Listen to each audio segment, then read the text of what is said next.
Welcome back to live show. ఇవాళ ప్రధాన అంశాలకు సంబంధించి చర్చలోకి వెళ్దాం. ముఖ్యంగా నిన్న గవర్నర్ ప్రసంగం జరిగింది. ఏపీ అసెంబ్లీ సమావేశాల నేపథ్యంలో ప్రశాంతంగానే జరిగింది. వైసీపీ నేతలు నల్లకండువాలు వేసుకొచ్చి నిరసన తెలిపారు తప్ప ప్లకార్డ్స్తో కాస్త నినాదాలు చేశారు. పెద్దగా గవర్నర్ ప్రసంగాన్ని అడ్డుకునే ప్రయత్నం ఏం చేయలేదు. కొంత ఆరోగ్యకర వాతావరణం జరిగిందనే చెప్పుకోవచ్చు. మరోవైపు ఇటు వరంగల్ ఖమ్మం కార్పొరేషన్కు సంబంధించి పురపాలిక ఎన్నికలు, అలాగే అచ్చంపేట ఎన్నికలకు అంతా సిద్ధమైంది. పోలింగ్ కూడా ప్రారంభమైంది. వీటి మీద చర్చకు వెళ్దాం. ముందు గవర్నర్ ప్రసంగానికి చర్చలోకి వెళ్దాం. మనతో ఇవాళ గెస్టులు ఉన్నారు. ముత్యాల నాయుడు గారు, వైసీపీ నేత, మాడుగుల ఎమ్మెల్యే వారు, మాడుగుల నుంచి ప్రాతినిధ్యం వహిస్తున్నారు.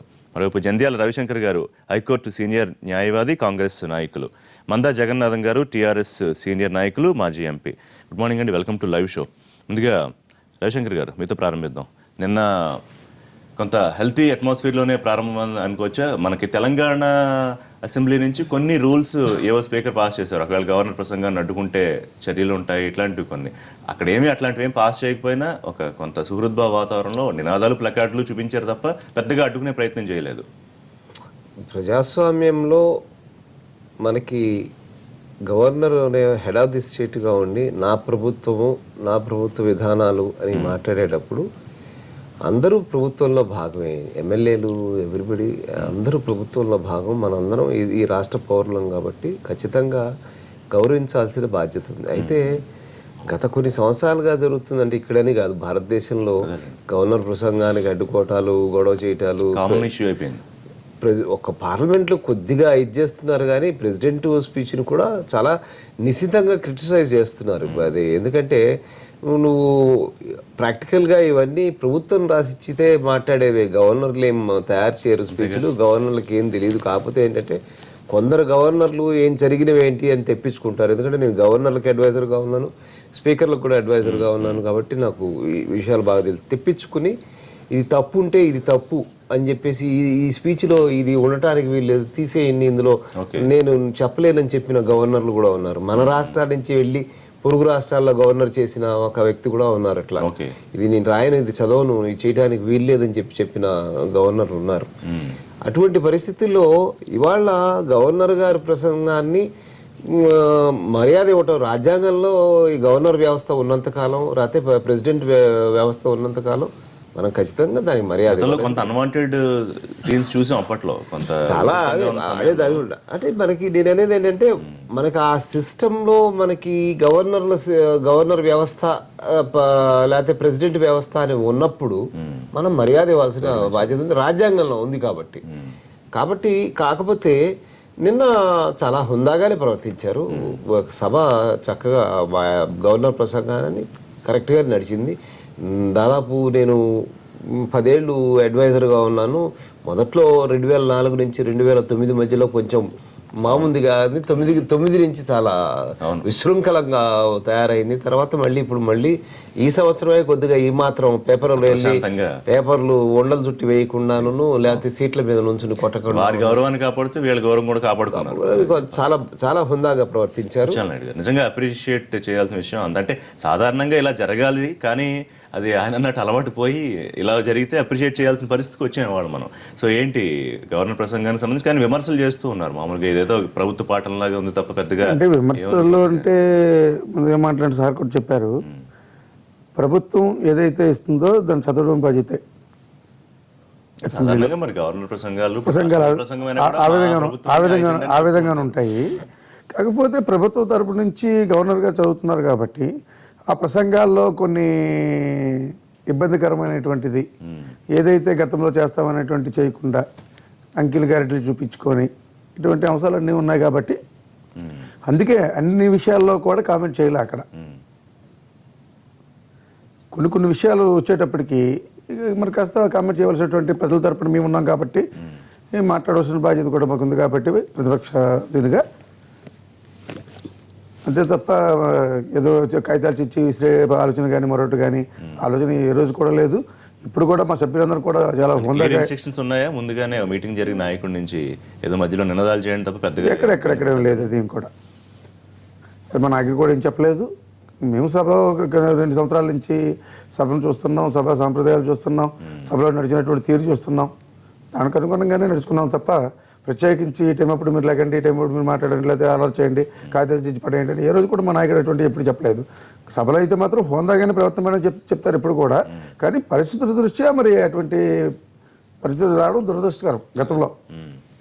అది ఓవరాల్గా చూస్తే మీరు మంచి మార్కులే సంపాదించుకున్నారు. నన్ను చూస్తే ఇప్పుడు పెద్దగా విమర్శలు లేవు, అప్రిషియేషన్తో పాటు మంచి మార్కులే పడ్డాయని చెప్పుకోవచ్చు. రైట్. జగన్నాథం గారు, ఒక సీనియర్ నాయకుడిగా ఏపీ అసెంబ్లీకి సంబంధించి నిన్న జరిగిన గవర్నర్ ప్రసంగం తీరు మీద మీ కామెంట్.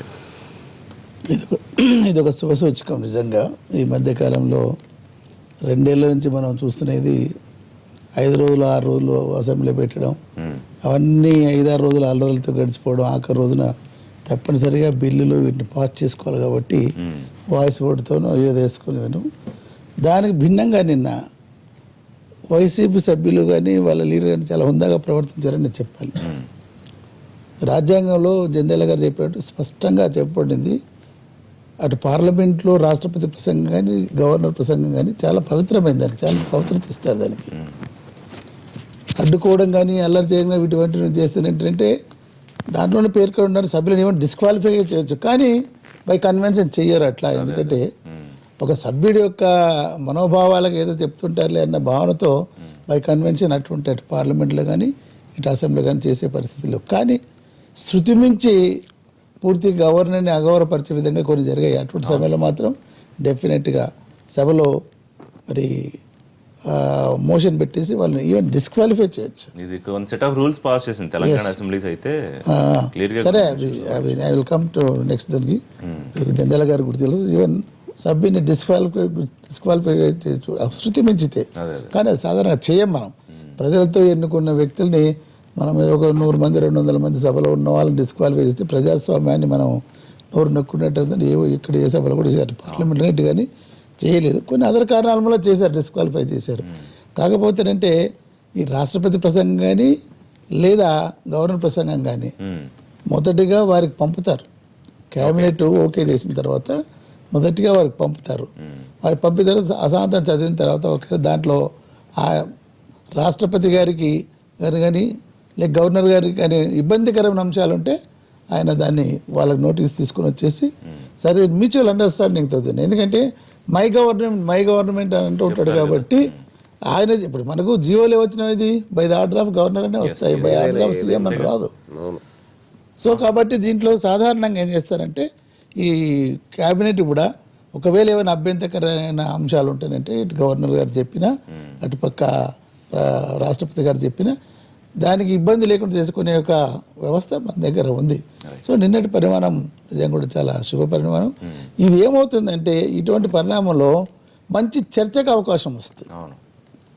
మనం ప్రజలకు చెప్పవలసిన అంశాన్ని గంట కాదు 2 గంటలు తీసుకుని టైము తీసుకొని ప్రజలకు చెప్పండి. అది మీరు అన్నారు ఇప్పుడు మన సోదరులు అన్నారు అది ఇప్పుడు ఇష్టం లేని కొన్ని ప్రజల విషయం ప్రజాస్వామ్యంలో ఉన్నాం చెప్పాలి కదా. ఎప్పుడంటే మీరు గవర్నర్ ప్రసంగం తర్వాత కానీ రాష్ట్రపతి దానికి చర్చ ఉంటుంది, 2 రోజులు టైం కేటాయిస్తారు దానికి, మొత్తం 2-3 రోజులు ఎంతైనా టైం దాన్ని. ఆ దాంట్లో స్పష్టంగా మనం చెప్పదు. మేము చెప్పేవాళ్ళం గవర్నర్ రాష్ట్రపతి ప్రసంగంలో ఈ మాట చెప్పారు, ఈ మాట దీనికి ప్రజలకు విరుద్ధంగా ఉంది, ప్రజాస్వామ్యానికి విరుద్ధంగా ఉంది, బీద ప్రజలకు విధమైన ఉంది. ఇది నిన్న ఇప్పుడు ఈపీఎఫ్ గురించి గొడవ జరుగుతుంది. అది really it is anti people. వాళ్ళు భవిష్య నిధిని వాళ్ళు జమ పెట్టుకున్న దాన్ని దాంట్లోకి వెళ్ళి 60% ఏదైనా అవసరం రాదు దాన్ని మీరు పన్నేస్తానంటే ఆల్రెడీ ఇది ఎగ్జెంప్టెడ్. ఇది as per the constitutional provision exempted. ఇది భవిష్యత్తులో మాకుంటే దీని గురించి పెట్టుకుంటే దాంట్లో పన్నేస్తామంటే అయితే రాష్ట్రపతి గవర్నర్లప్పుడు సాధారణంగా ప్లకార్డ్స్ చూపిస్తారు, అది జరుగుతూ ఉంటుంది. మేము తెలంగాణ ఉద్యమప్పుడు కూడా మేమేం చేస్తాం, మేమంతా తెలంగాణ పార్లమెంట్ సభ్యులమంతా లేదా అల్లరైతే చేయలేదు, మేము లేచి నించున్నాం, ప్లకార్డ్స్ చూపించాం, జై తెలంగాణ 2-3 సార్లు స్లోగన్స్ సింబాలిక్. It's symbolic. దాన్ని పెద్దగా తప్పుపట్టవలసిన అవసరం లేదు. కాకపోతే అంటే రప్చర్ చేసే విధానాన్ని ఉంటుంది. అంటే దట్ నీడ్స్ ఆల్రెడీ పార్లమెంట్లో బాలయ్య గారు ఉన్నప్పుడు ఒక మీటింగ్లో ఇది ఒక చట్టం కానీ ఒక రూల్ తీసుకొచ్చారు. A person a member who crosses and goes and to the well automatically he gets disqualified అని. కాకపోతే అంటే దాన్ని ఇందాక చెప్పినట్టు నిజంగా అది కామన్ సభ్యుల- అయిపోయింది రవిశంకర్ తెలియదు. అభివృద్ధిలోకి వెళ్ళిపోవడం నేను అనేది ఎందుకంటే చాలా కామన్ థింగ్. సభ్యుడి యొక్క హక్కుని ప్రాథమిక హక్కును హరించినట్టు అవుతుందని చెప్పేసి ఎవరు కూడా చేయలేదు. Right. It Kapil is Bhai, existing. Dilip గారు జాయిన్ అయ్యారు మనతో. బీజేపీ నేత దిలీప్ గారు నమస్కారం. నిన్న సభ ప్రారంభంలో గవర్నర్ ప్రసంగం కాస్త వైసీపీ నేతలు నిరసనలు తెలియజేసిన ఓవరాల్ గా ఒక అప్రిషియేటింగ్ పద్ధతిలోనే సాగింది మొత్తం వ్యవహారం అంతా. మీ కామెంట్. సో డెఫినెట్లీ అప్రిషియబులే. ఎందుకంటే గవర్నర్ ప్రసంగం అనేది నార్మల్గా ఏమవుతుందంటే ఆ మొత్తం ఇయర్ మొత్తంలో ప్రభుత్వం తన ఏ పథకాలు చేపట్టబోతుందో ఒక విజన్ డాక్యుమెంట్ లాగా ఉంటుంది.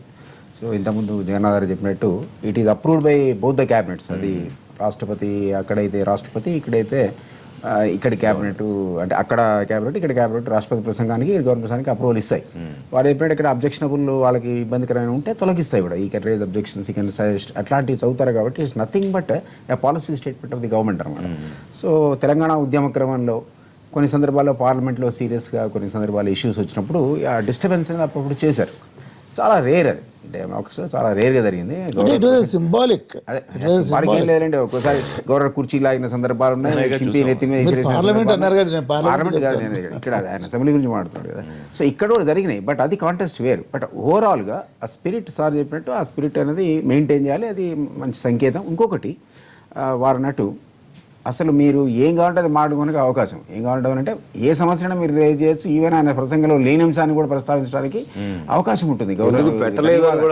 ధన్యవాదాలు చెప్పేటువంటి సందర్భం లోపల మీకు అవి ధన్యవాదాలు చెప్పుకుంటూ ఏదైనా వాడే అవకాశం ఉంటుంది. ఎందుకంటే పార్టీ పరంగా వాళ్ళకు ఉన్నటువంటి సభ్యుల సంఖ్యను బట్టి వాళ్ళకి సమయాన్ని కేటాయిస్తారు. ఆ సమయంలో మీరు ఇదే మాట్లాడాలని స్పీకర్స్ ఎవరు ఏం అనరు. సో మీరు మోస్ట్ ఆఫ్ ద టైమ్స్ ఈ ధన్యవాదాలు చెప్పే సందర్భంలో మీరు అద్భుతమైన ప్రసంగాలు వింటారు, ప్రతిపక్ష నాయకుల నుంచి కావచ్చు, ఈవెన్ రూలింగ్ సభ్యుల నుంచి కూడా. సో అది ఒక మంచి అవకాశం, మంచి సంప్రదాయం. నిన్న it's a good beginning. We have to appreciate YSRCP. అసలు ఈ సభ ఇంక్లూడింగ్ గవర్నర్ ప్రసంగాన్ని సాగనిస్తుందా లేదా అనే అనుమానాలు చాలా మందిలో ఉండినాయి. బట్ అది ఏమీ లేకుండా సజావుగా జరగడం అనేది అప్రిషియబుల్.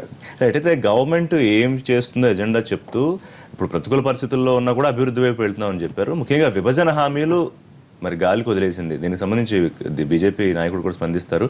దాన్ని ఎట్లా చూస్తుంది కాంగ్రెస్?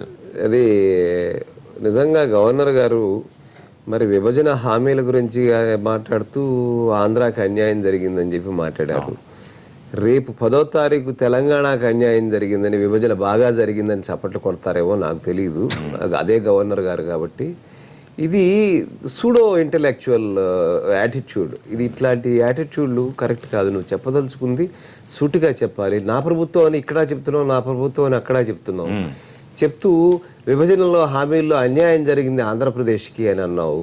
ఆంధ్రప్రదేశ్ అంటే ఆయన ఉద్దేశం యునైటెడ్ ఆంధ్రప్రదేశా లేకపోతే డివైడెడ్ ఆంధ్రప్రదేశా, రెసిడ్యూరీ ఆంధ్రప్రదేశ్?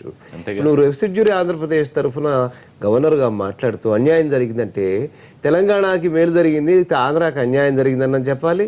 తెలంగాణ వాళ్ళు బాగా గెయిన్ అయ్యారు, ఆంధ్ర వాళ్ళు పోయారు అని చెప్పదలుచుకున్నాడు. నువ్వేందో రేపు పొద్దున ఇక్కడికి వచ్చిన తర్వాత ఆయన ఏం చెప్పదలుచుకున్నాడు? రెండోది, కేంద్ర ప్రభుత్వం అపాయింట్ చేసి కేంద్ర ప్రభుత్వం ఏజెంటు గవర్నర్ అనే వ్యక్తి, కేంద్ర ప్రభుత్వం ఏజెంటు కేంద్ర ప్రభుత్వం రాష్ట్ర ప్రభుత్వాలకు అన్యాయం చేస్తోందని చెప్పడానికి ప్రయత్నం చేశారు. అది ఇంకొక ఫ్లా.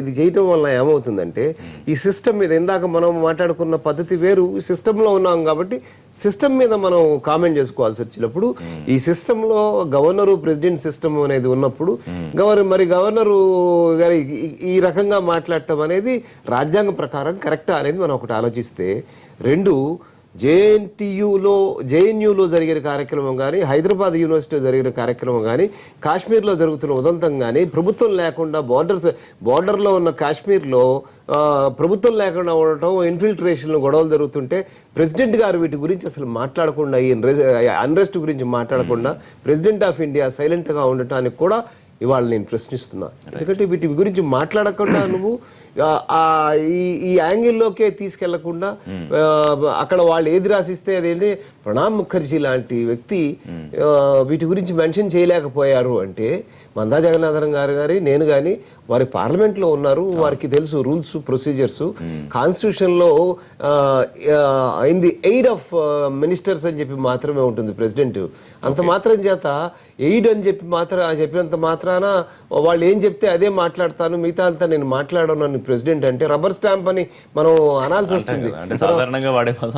రబ్బర్ స్టాంప్ అని మనం మాట్లాడాల్సి వస్తుంది. అంటే రాజ్యాంగ వ్యవస్థలో మనం ఈ సిస్టంలో ఉన్నామని మనం మాట్లాడుకుంటున్నా కూడా ఆ సిస్టంలో వాళ్ళని ఆ విధంగా తయారు చేయడం సిస్టమ్ కూడా మనం అటువంటి రబ్బర్ స్టాంపుల గురించి కామెంట్ చేయకూడదని మనం మాట్లాడుకోవటం, సభ లోపల మర్యాద ఇవ్వాలి, సభలో బయట ఇవ్వక్కర్లేదు అని చెప్పి మనం చెప్పుకుంటే ఎటువంటి పరిస్థితుల్లో బీజేపీ దోషిగా నిలబెట్టే ప్రయత్నం ఒకవైపు, ప్రతికూలతలు రెండంకెల వృద్ధికి వెళ్తున్నాం, వచ్చే ఆర్థిక సంవత్సరానికి 15% వృద్ధి చూపిస్తామని ఆయన ప్రసంగంలో చెప్పారు. కానీ హామీలన్నీ నెరవేర్చుంటే బాగుండేది, కానీ గాల్లోకి వదిలేస్తోంది బీజేపీ. టూ ఆస్పెక్ట్స్ అండి. నెంబర్ వన్, నేను అది నెక్స్ట్ ఆన్సర్ చేస్తాను. ఇంతకుముందు మిత్రులు చెప్పారు కాబట్టి మనం అందరికీ తెలుస్తుంది, మనం ఇక్కడ కూర్చున్న అందరం మేధావులు, ఆయన అయితే కాన్స్టిట్యూషన్ ఎక్స్పర్ట్. ఆయన బ్రిటిష్ లెగసీ ఇది.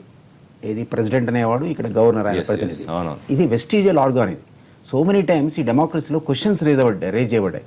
అసలు ఈ వ్యవస్థ అవసరమా, ఈ సింబాలిక్ అనేవాడు, ఈ రబ్బర్ స్టాండ్ మాకు కావాలా? ఎక్సెప్ట్ కాన్స్టిట్యూషనల్ క్రైసిస్ వచ్చినప్పుడు తప్ప ప్రెసిడెంట్ అనేవాడికి కానీ గవర్నర్ కానీ తనకున్న విచక్షణ అధికారులు వాడడానికి వీలు కాదు. ఆయన ఈరోజు నేను ముందే చెప్పా, అక్కడ కానీ ఇక్కడ కానీ ఆయన చదివేటువంటి ప్రసంగాన్ని వర్డ్ టు వర్డ్ అప్రూవ్ చేస్తుంది క్యాబినెట్. ఈయనకు అనుమానం ఉన్నా, అబ్జెక్షన్ ఉన్నా వెనక్కి పంపిస్తే తిరిగి సవరిస్తారు, సవరించకపోవచ్చు కూడా. తిరిగి అట్లాగే పంపిస్తే యథాతథంగా చదవాల్సిందే పాపం ఆయన. అది పవర్. అది అందుకనే వెస్టీజియల్ ఆర్గాన్ అంటే ఆరో ఫింగర్ లాంటి వాడు అనమాట, పనికిరాని వాడు. ఐ కెనాట్ సే, బట్ మనము రాష్ట్రపతిని కానీ గవర్నర్ కానీ అగౌరవపరిచే ఉద్దేశంతో అనట్లేదు. ఆ వ్యవస్థకు ఉన్నటువంటి అధికారాలు. సో ఆయన ఇష్టమైనట్టు కాశ్మీర్లో గొడవ అవుతుంది కాబట్టి మాట్లాడతా, లేకపోతే ఇంకెక్కడో ఇంకోటి జరిగింది కాబట్టి మాట్లాడతా అంటే ఇది నాట్ ఎ పాలిటీషియన్ అండి సిట్టింగ్ దేర్. ఆయన ఒక జడ్జి. ఏ జడ్జి కాన్స్టిట్యూషన్ అనేది రక్షించబడుతుందా లేదా అని చూసే వ్యక్తి మాత్రమే. అది ఆయన అధికారం. అప్పుడు స్టార్ట్ చూసాం కదా, నీలం సంజయ్ రెడ్డి తన అధికారాలు వాడుకున్నాడు ఆ అవసరం వచ్చినప్పుడు. ఒకప్పుడు ఇందిరాగాంధీ ఎమర్జెన్సీ పెట్టినప్పుడు అధికారాలు వాడబడ్డాయి, అది వేరు.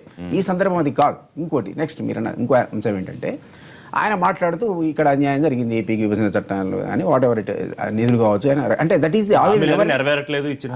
ఎవరి ఆవేదన? అది గవర్నర్ ఆవేదన కాదు, అది ప్రభుత్వ ఆవేదన. ప్రభుత్వ ఆవేదన నేను కూడా తెలుగువాడికి అంటున్నా. ఉభయ ఇక్కడ తెలంగాణలో కూడా మనకు కొంత అసంతృప్తి ఉంది, ఆంధ్రప్రదేశ్ లో కూడా అసంతృప్తి ఉంది. రేపు పొద్దున అక్కడ ఇక్కడికి వచ్చి ఆయన అద్భుతంగా ఉంది, మిగిలిన నిధులు సర్ప్లస్ రాష్ట్రం అంటారని నేను అనుకోవట్లా. అక్కడ కూడా కాళేశ్వరాన్ని మీరు జాతీయ హోదా వస్తుందని ఆశిస్తున్నాం అంటాడు. లేకపోతే ఇన్ఫ్రాస్ట్రక్చర్ కి వేలాది కోట్లు ఇంకా కావాలి, హైదరాబాద్ తప్ప అంతా వెనకబడి ఉంది అంటాడు తప్ప అద్భుతంగా ఉంది మా ముఖ్యమంత్రి గారు చెప్పినట్టుగా ఇది ధనిక రాష్ట్రం అంటాడని నేను మాత్రం అనుకోవట్లా. ఎందుకంటే క్యాబినెట్ కూడా ఒప్పుకోదు. బట్ వాట్ ఎవర్, నేనేమంటున్నానంటే ఇది అపార్ట్ ఫ్రమ్ దట్ ఈ రెండు రాష్ట్రాలకు అన్యాయం జరిగిందన్నది కూడా కరెక్ట్ కాదు. మీరు బీఐ ప్రతినిధిగా వాడమని చెప్తున్నాను. ఇప్పుడు మొన్న ఫైనాన్స్ మినిస్టర్ అరుణ్ జైట్లీ ప్రవేశపెట్టినటువంటి బడ్జెట్ అన్నదండి, అది ఎంటైర్ దేశానికి సంబంధించిన బడ్జెట్. తెలుగు రాష్ట్రాలు ఎగ్జామ్టెడ్ అని ఎక్కడ ఫుట్ నోట్ లో కింద మార్కింగ్ ఇవ్వలే ఆయన. ఒక్క నిమిషం 2 పాయింట్స్ చెప్పినాక 2.82 lakh crores ఇన్ఫ్రాస్ట్రక్చర్ కోసం ఆయన మన గడ్కరీ గారు మా మంత్రి గారు చెప్పాడంటే, ఈ రెండు రాష్ట్రాల మీద ప్రాజెక్టులు ఉన్నాయి. మొన్న ఇక్కడికి వచ్చి 47,000 కోట్లు, అక్కడ పోయి 60,000 కోట్ల రోడ్లు ఆయన అనౌన్స్ చేశాడు. సబ్జెక్ట్ లో ఉందా లేదా చూసి చెప్పండి నాకు, ఉందో లేదా. అండ్ ఇంకోటి వెంకయ్య నాయుడు గారు చాలా క్లియర్ చెప్పాడు. ఏం చెప్పాడు? కేంద్ర నిధులు మిషన్, అది హెల్త్ మిషన్ కావచ్చు, మరోటి కావచ్చు, ఎక్స్ట్రీమిస్ట్ ఎఫెక్టెడ్కి ఇచ్చే ఫండ్ కావచ్చు, they are not lapsable, it's a continuous flow. మీరు పథకాలు వాడుకోండి, ఎట్లా వాడుకుంటారో నిధులు ఇవ్వడానికి మీరు సిద్ధంగా ఉన్నాడు. తెలంగాణ ముఖ్యమంత్రి గారు 1 month ముందు పోయి 12 రైల్వే పథకాలు తీసుకెళ్లి షేర్ మేము ఇవ్వడానికి సిద్ధంగా ఉన్నాం 30 to 40% అంటే విదిన్ 1 month లో ఎప్పుడు చూడాలి 12 శాంక్షన్ అయిపోయినాయి. మరి ఆ చొరవ మీరు కూడా చూపించుకోండి. ఒక కాలర్తో మాట్లాడదాం. నెల్లూరు నుంచి మల్లికార్జున గారు, నమస్తే, మాట్లాడండి సార్. నేను జంజా రవిశంకర్ గారితో మాట్లాడాలనుకుంటున్నాను సార్. చెప్పండి. సార్, నేను కాంగ్రెస్ అభిమాని సార్. గుడ్. దేశంలో డెమోక్రసీ చచ్చిపోతుంది సార్. వాళ్ళు కనీసం లాయర్లన్నా స్ట్రైక్ చేసి ప్రజాస్వామ్యం నిలబెట్టాలి సార్. ఈ విధంగా రోజు కాంగ్రెస్ లీడర్ ఆయన మాట్లాడిన దాంట్లో అంటే కనీసం న్యాయవాదులు అంటే కరెక్ట్ గా చెప్పారు కాదు. ఇప్పుడు ఆయన మొదట కాంగ్రెస్ అభిమాని మీతో మాట్లాడుతా అన్నారు, లాయర్లు ఏమో నిలబెట్టాలి అని. సో దాని గురించి ఇవాళ భారతదేశంలో అటు కాంగ్రెస్ ప్రభుత్వం మీద వేసిన కేసులు కానీ, ఇటు బీజేపీ మీద కానీ ఎవరు వేసినా కూడా నేషనల్ లెవెల్లో న్యాయవాదులే పబ్లిక్ ఇంట్రెస్ట్ లిటిగేషన్స్ అన్ని వేసి వీటన్నిటిని దుర్మార్గమైన స్కాములు కానీ ఎక్కడ ఉన్నా కానీ బయటికి తీసుకొస్తున్నారు. న్యాయవాదులు కొన్ని చోట్ల ఆరోపణలు కూడా ఎదుర్కోవాల్సి వస్తుంది. ఆరోపణలు వేరు. మేము క్లయింట్ని రిప్రజెంట్ చేసే అధికారం మాకు యాక్ట్ ప్రకారం, అడ్వకేట్స్ యాక్ట్ ప్రకారం, బార్ కౌన్సిల్ యాక్ట్ ప్రకారం మేము రిఫ్యూజ్ చేయడానికి కూడా వీల్లేదు. మేము చేయాలి. ఆ కాలర్ అడిగిన ప్రశ్న కరెక్ట్. ఎందుకంటే ఇవాళ కూడా ఇక్కడ కూడా మేము ఆంధ్రప్రదేశ్ హైకోర్టులో ఇప్పుడున్న కంబైన్ స్టేట్ ఆంధ్రప్రదేశ్ దీంట్లో బోలెడ్ పబ్లికేషన్ ఇంట్రెస్ట్ లిటిగేషన్స్ ఇవాళ ప్రతిదీ మీకు బిల్డింగ్ రెగ్యులేషన్ గురించి తీసుకున్నా, ఓటర్స్ రైట్స్ గురించి తీసుకున్నా, కార్పొరేషన్ ఎలక్షన్స్ గురించి తీసుకున్నా అవన్నీ కూడా కంటెస్ట్ చేసింది నేను, వేసింది నేను. ఇది ఖచ్చితంగా ఒక వ్యక్తికి కానీ వ్యవస్థకు కానీ అన్యాయం జరుగుతుందంటే దాన్ని ఫైట్ చేయాలి. వారు ఫైనల్ గా మాట్లాడుతూ కాలర్ మాట్లాడుతున్నప్పుడు మీరు అతని ఫోన్ కట్ అయిపోయింది. ఆయన మాట్లాడుతున్న లాస్ట్ వర్డ్ ఏంటంటే ఇట్లా ఎన్నికైన వాళ్ళు వేరే వేరే పార్టీలోకి జంపులు అయిపోతున్నారు. ఆయన డిఫెక్షన్ గురించి మాట్లాడుతున్న ప్రయత్నం చేశారు. నిజం. ఇప్పుడు ఇవాళ సుప్రీంకోర్టులో రేపు 22వ తారీఖున ఆ కేసు వస్తుంది. ఒక పార్టీలో గెలిచి ఇంకో పార్టీలో జంప్ అయిపోయిన వాళ్ళ గురించి మాకు సుప్రీంకోర్టు డిసైడ్ చేస్తుంది. దాన్ని డిసైడ్ చేస్తామని పక్కన పెట్టుకున్నారు సుప్రీంకోర్టు. ఇది చేయాల్సిన అవసరం ఉంది. ఎందుకంటే ప్రజాస్వామ్యంలో మీకు ఆయారాములకి ఇవాళ 93 తర్వాత చాలా సీరియస్ ప్రశ్న వేశారు ఆయన. ఎందుకంటే ఈ ప్రశ్న సమాధానం చెప్పాల్సింది కోర్టులు, అడ్వకేట్లు మాత్రమే. ఒకసారి బ్యాక్ టు అసెంబ్లీ గురించి మాట్లాడుకుంటే ముత్యాల నాయుడు గారు, మీరు 40 రోజులు జరపాలని డిమాండ్ చేశారు. ఇప్పుడు సెలవులన్నీ పోగా మనకు 16 రోజులు జరుగుతున్నాయి. అంటే ఎందుకు 40 రోజులు? గతంలో ఎప్పుడు జరగలేదు. అన్ని రోజులు అడగడానికి కారణం ఏంటి? లేదండి, 40 వర్కింగ్ డేస్ అనేది గతంలో జరగలేదు అని చెప్పి మనం గవర్నమెంట్ అంది. జగన్నాథం గారిని అడగండి, బడ్జెట్ సెషన్ ఎప్పుడు 40 రోజులు ఉంటుంది? ఓకే, దాంట్లో నుంచి మనం నాన్ వర్కింగ్ డేస్ మైనస్ చేసుకున్నా కూడా 40 రోజుల షెడ్యూల్ దాన్ని పెంచడానికి మనోహర్ ఉన్నప్పుడు, మనోహర్ స్పీకర్ గా ఉన్నప్పుడు ఖచ్చితంగా 40 రోజులు చేశారు కూడా. దాన్ని చేయాలి, దాన్ని పెంచాలి, ప్రజల సమస్యలు డిస్కస్ చేయాల్సిన అవసరం ఉంది. ప్రస్తుత ప్రభుత్వం చెప్తుంది అది. రెండు రాష్ట్రాలు జాయింట్ గా ఉండేటప్పుడు స్పష్టంగా 40 రోజులు జరిగేవి. ఈ ప్రభుత్వం వచ్చిన తర్వాత అసెంబ్లీలో అనేక అంశాలు ఉన్నాయి, రాష్ట్రానికి సంబంధించినటువంటి అంశాలు. ఇవన్నీ కూడా స్పష్టంగా అందరూ కూడా దీని మీద సమీక్ష చేయాలి. మేము అడిగిన దానికి ప్రతిదానికి కూడా అధికార పక్షం సమాధానం చెప్పాలి. ఇలా తక్కువ రోజుల్లో కుదించే దానికన్నా కొద్దిగా 40 days మినిమం పెట్టుకుని చేసుకున్నట్టయితే టైం అయిపోతుంది, మాట్లాడే అవకాశం లేదు అనేటువంటి ఆలోచన కాకుండా ప్రతి ఒక్క సభ్యుడు కూడా పూర్తి స్థాయిలో అధికార పక్షం ప్రతిపక్షం రెండు కూడా సమీక్ష చేసేదానికి టైం ఉంటుంది. కాబట్టి 40 రోజులు ఎక్స్టెండ్ చేస్తే బాగుంటుంది అనేటువంటిది మా అభిప్రాయం వెలిపించాం.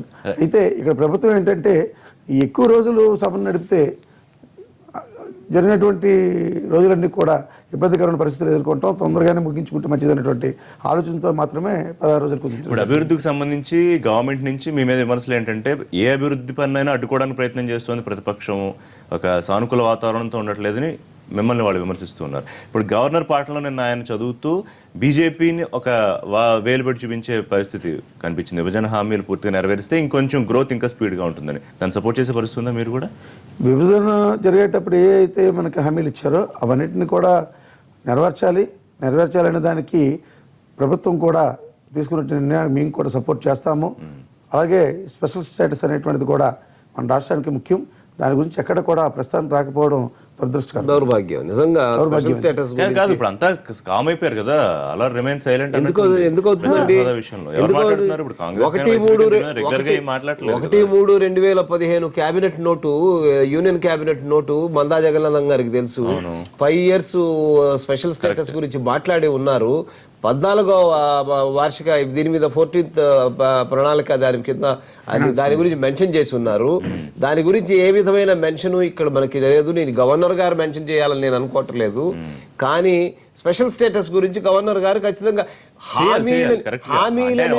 హామీలనేసి ఒక పెద్ద సున్నా పెట్టి హామీలు నెరవేర్చలేదు అంటే నేను అలా అనలేదు, నన్ను అన్నట్టు అనుకోండి, మీ అందరూ భావించండి అని చెప్పి కేంద్రాన్ని ముట్టుకోను, నా పరిధిలో నేను ఇంతవరకే మాట్లాడతానని చెప్పారు.